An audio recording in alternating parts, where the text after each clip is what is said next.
تعالوا نسوي أحلى مخلل أصفر أو طرشي أصفر. طيب وسهل وما رايد له أي شي. تابعوا الفيديو للأخير وإن شاء الله راح تستفادون من عنده.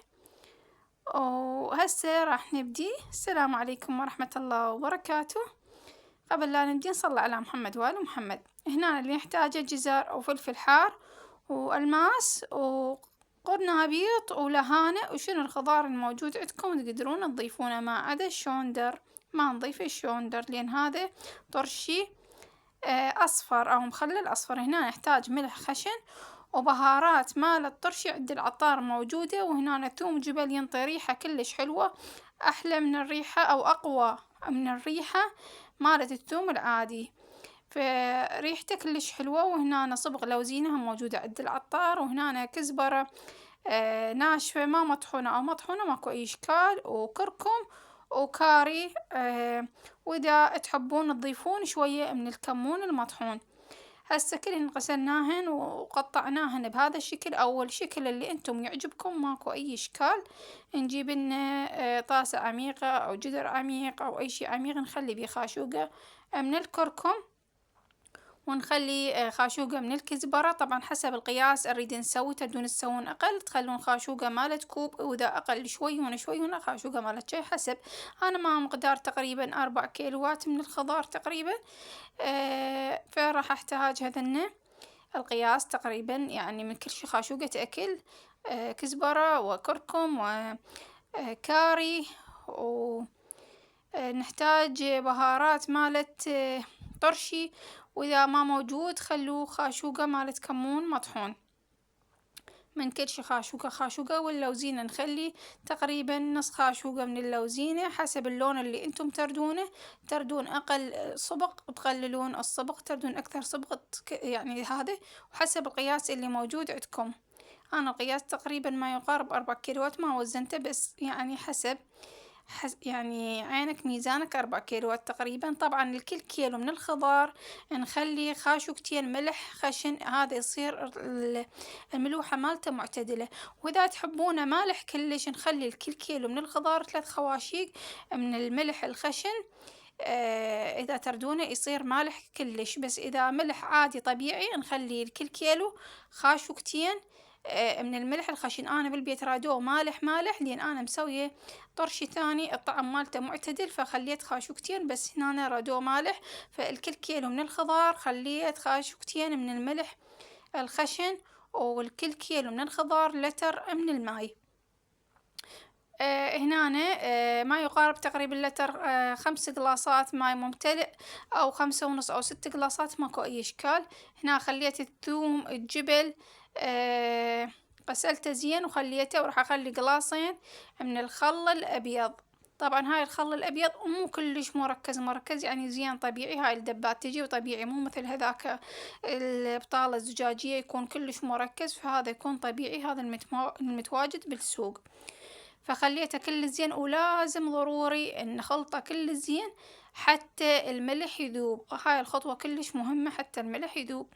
وطبعا إذا تحبون مادة حافظة، طبعا أنا صراحة عندي مادة حافظة بس ما أحب المادة الحافظة، أحس إنها تأذي المعدة فما أستخدمها بالطرشي. بس أبو فاطمة يجيب لي إياها ويا مستلزمات الطرشي وتظل ما جاي أستخدمها. فأخلي خاشوقة من الشكر، هي اعتبرها مادة حافظة وتحافظ على الطرشي ما يخرب، وتخليه يبقى يقروط يعني ما ينمرد بسرعة، يبقى عندكم مدة كلش طويلة.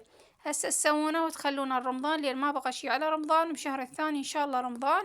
وتحتاجون مقبلات هواية الرمضان وطرشي. وسووا هذا الطرشي الأصفر والطرشي الأحمر أو المخلل الأحمر، منزلته بقناتي طريقة كلش ناجحة وسهلة، وراح تسوونه ويفيدكم برمضان. وحتى راح انزل لكم المدبس ان شاء الله ورا هذا الفيديو ينزل طرشي، فيديو الطرشي المدبس هم بين رمضان راح يفيدكم.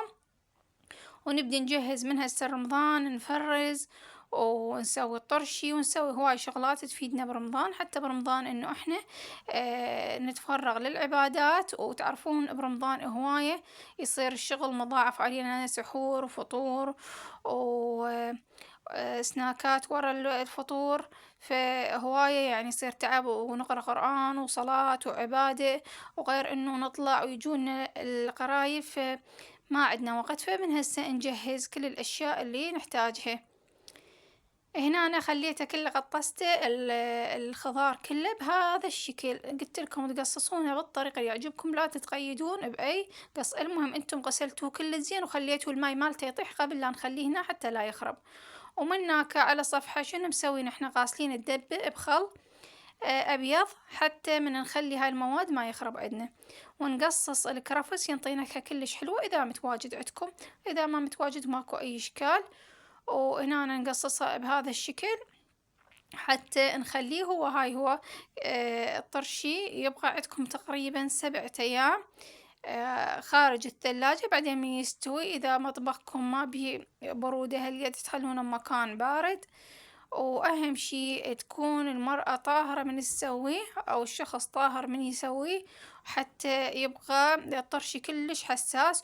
والسمون بسم الله، وإذا تحبون يعني وتقدرون تقرون سورة الفاتحة وسورة الإخلاص حتى يبقى هم يصير بيه بركة، وهمينه ما يخرب عندكم طبعا. ومن تردون تستخدمونه شخص واحد اللي ياخذ من عند الطرشي دائما هو نفس الشخص يطلع لكم الطرشي. هنا خاشوقة شكر خليتها، فيتعود الطرشي مثل ما اقول لك الطرشي يشم ريحة الشخص نفسه، يعني هيك جداتنا يقولون فالشخص هو اللي ياخذه نفسه. وتكون الملعقة اللي تطلعون بها الطرشي بعد ما يستوي تكون مغسولة وناشفة، تمسحونها بالكنيس وما بيها ولا قطرة ماي. ومن تطبقونه ما تخلون قطرة هوا تتخلى شلون، يعني تخلون كيس نايلون وتطبقونه. هنا حتى راح يبقى خارج المطبخ مدة شهر، أنا مسوية طرشي مدة شهر وعلى الطريقة اللي حكيتها لكم هسه، فما راح يخرب. وقلت لكم لازم نفس الشخص يطلعه دائما هو نفسه، مو يجيون الأطفال ويجي كل شخص يجي يطلع الطرشي ويعني ما يكون طاهر أو ما يكون يعني يسمي بسم الله وتكون ملعقة مبللة ماي، فهنا أنا راح يخرب عندنا وراح ينكسر واسج وبعد ما تسوين طرشي. هنا أنا خليته بالعلبة بهذا الشكل، وراح أخليه ما يقارب 7 إلى 8 أيام، إشقد ما يطول حتى يظل 10 أيام ويستوي حسب برودة الجو. إذا الجو يعني دافي يظل 5 أيام يعني حار صيف، وإذا الجو بارد أسبوع إلى 10 أيام يكمل عندنا. ونخضخضه بهذا الشكل يعني كل شوي شوية نجي نخضه. طبعا إذا عندكم خل التفاح يكون أفضل من خل الأبيض، يكون طعمه كلش طيب. هم نخلي قلاصين من خل التفاح إذا ما عندنا، إذا متواجد عندنا يعني.